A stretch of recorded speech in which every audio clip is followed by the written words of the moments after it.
Oh, I asked her about the lazy river. She said she'd call me back. So I said, okay. So she calls me back. I answered the phone.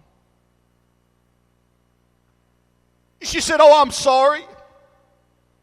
We've had something happen in the lazy river today. The lazy river's closed. I didn't say hello. I didn't say thank you. I slammed the phone down like a little kid. Just slammed it down. My boy's watching me. Mike said, that's real good, Dad. That's real good. Now watch. Watch. So I go downstairs. Anybody know you? Don't look at me like that. We've all done these things. Your preacher done it. But God's showing me. Watch this. This is great. So I'm going downstairs. And here's what I said, Bill. I said, God, I'm not supposed to be here. I said, I need to get out of here. I said, I wish I'd have just stayed home. He said, no, son. He said, I've brought you here. He said, there's somebody here that I'm going to lead you to that I want you to talk to them about me. And it happened, man. It was incredible. It changed the whole out. Just one word. I knew it was God. So I told the devil, I said, all right. It's like that time Johnny Ringo. And he said, all right, Lunger. He said, say when. And that's what I told the devil. I said, all right, say when. I just turned it around on him. I said, you know what, devil? I said, I'm going to witness to people. I'm going to tell people about Jesus. And I mean, man, I had the greatest trip. You know what even happened later? The Lord got on me. He said, son, this is after this was after. He didn't get on me first. But I was down, and guess what happened? They opened up the lazy river 5 minutes later after I made this big stink. And God said, if you'd have just waited. He said, I knew that you were here. And he said, I want to tell you something too. He said, you should have never hung up on that woman. My God, I feel God inside me. That's what he said, exactly what he told me.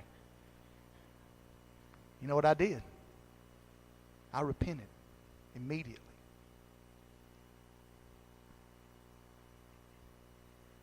The fourth thing is you got to show up. You've got to show up. That's one of them when he reached down there. Hey, look at me. You've got to show up. God said, make yourself available, and God's going to work through you. It's not about any titles or any names or who we think we are or what we think we are. It's got nothing to do with it. I know, he told me. Show up. God is going to work through you. He needed David there. He needed somebody that would believe him by faith. He needed somebody he could work through. He needed somebody that he could do his will through. And you're the candidate. Raise your hands and say, God, I'm that candidate. I'm that person. So the next day, Sunday, I didn't even remember it was Sunday. My kid was having the best time. We was in this, watch this, we was in that lazy river, having the best time. And they had some of the most beautiful music playing. Except there was one thing. It wasn't Christian music. But it was beautiful music. I mean, it wanted to make you dance. You know, I was in the Levy River one time. I was over this one side. It was beautiful, and I was dancing. But then I said, you know what? I turned to Jamie. I said, you know something? I said, we've not even been here even a day. And I said, you know, I can see how the devil works, how subtle he is. And I told him this out loud. I said, I know you. I said, this is you, devil. This is what I told him. And here's my point. You could feel the devil. You could feel his power, his subtleness. You could feel it in that music. I was with people. I mean, people that needed God. I mean, this one guy, he'd been drinking. He'd had him a few. You could see his red face. Don't get me wrong, I loved him. I prayed for him. I sang, God have mercy. And he's over there, and he was trying to get underneath this fall, and he was wobbling and trying to. And I said, look at this guy. And I told Jamie, and I'll tell you, I said, see, there was a pull of the world, even on this preacher. It was pulling at me, man. Like the ebb tide, just pulling at you. It'll pull at you. Come on, let me preach. I want to show you how it works, because I know. And I told the devil, I said, that's you, devil. So I walk up this guy, and there's no doubt in my mind that if he's not a Satanist, he's definitely got nothing to do with God. And I'd witnessed to people that day, and it's not about me, I just want to show you, but something happened that day when I was in that pool, and in the whole pool, they all had, these floats that looked like tires. You got two in one, but there was one float, the only one in the whole place. It was a chair. And this lady walked up to me and says, here, I feel like I need to give this to you. And gave me that chair, and I sat in that chair. I was the only one in the whole pool in this chair. And my wife said, aren't you special? Aren't you something? But see, God had a plan. So this guy, I'm going to try to describe it the best I can. So this guy in the pool, no doubt in my mind that if he wasn't, I'm telling you, I discern if he wasn't a Satanist, he was as close to him and as far away from God as you can be, because he kept following me, and he said, I want your chair. He followed me around the pool for about, that's a long, lazy river. Not the pool, he followed me around that lazy river about 3 or 4 times, but about the third time around, where he's on the back side, and I passed him again, or he passed me or something. He kept talking to me about that chair. So what I did, I got off that chair. And I said, here you go, buddy. I said, here, you sit in that chair. He said, really? I said, yeah. And then this is what happened. And man, that's this devil. And it hit me. Literally, it was so much demonic power. My wife said to this guy, I'm telling you this happened.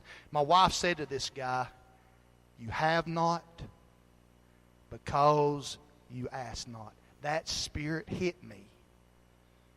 It just literally, just like the Holy Ghost, except it wasn't nearly as powerful, but it was powerful. And it hit me in that pool and knocked me almost off my feet. And I said, you still couldn't knock me off my feet, devil. It was the devil.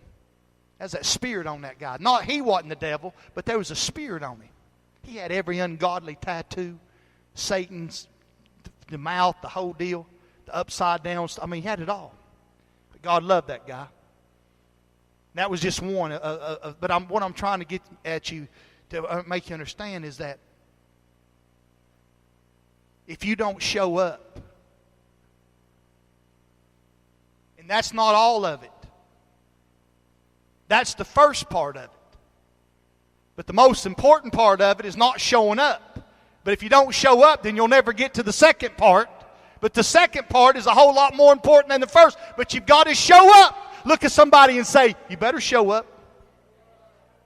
But God said to tell you, listen, He said, tell them to show up. And make yourself available. That's what's wrong with a lot of people in the church. Look at me. It is the truth. They show up. It's quiet in here, isn't it? But they never make themselves available. That's all it is. It's not got nothing to do with anything else. It's just you. Let God work through you. Show up. Say it again. Make yourself available. And let what? Let God work through you. Lastly, this is my last one. Don't be deceived. That devil, he had them all deceived. He had every one of them. And I'm talking about Israel. I'm talking about the whole camp. Watch this. But you remember in the last days what he said? He didn't, I want to say it again. This is so important to God. I got to keep preaching until He tells me not to. But he said, you know, when I told my disciples, he said, I didn't tell my disciples first about earthquakes or first about this or first about that there's going to be trouble. First thing I said, don't be deceived. When I saw that, God showing me this giant, and that's what he'll do. That's his job, is to deceive us. And he can do it if you don't keep your eyes on God. Christ himself, his very self. The devil will take you, and I've told Josh, we talked about this, the devil will take you to the pinnacle of the temple. You better not get in the flesh. You better, my last point is, then he said, tell him lastly, that was really my second one, but I'm going to put my last one now. Take heed, he said, to your ways. So, be not deceived, and take heed to your ways. You know what? The hour that you and I live in, I want everybody to look at me, please. Look me right here in my eye. The hour that you and I live in, right this very second, is no time to be missing it. Listen, it's no time to be playing around with God. Now is the time to be on guard. It's a prophetic time. It's still a time to rejoice, and it's still a time to have joy and to still love God. But more than anything else, it's time to take heed to your ways. Every time that I've talked to God about this, He took me back to how the angels.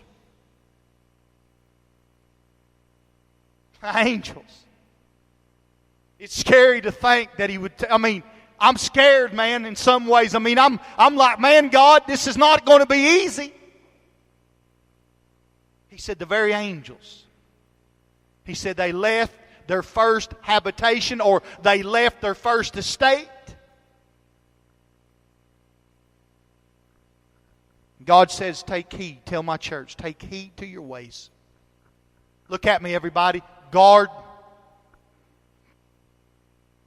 If you're tempted to do something, somebody listen to me. If you're tempted on the phone, on the internet,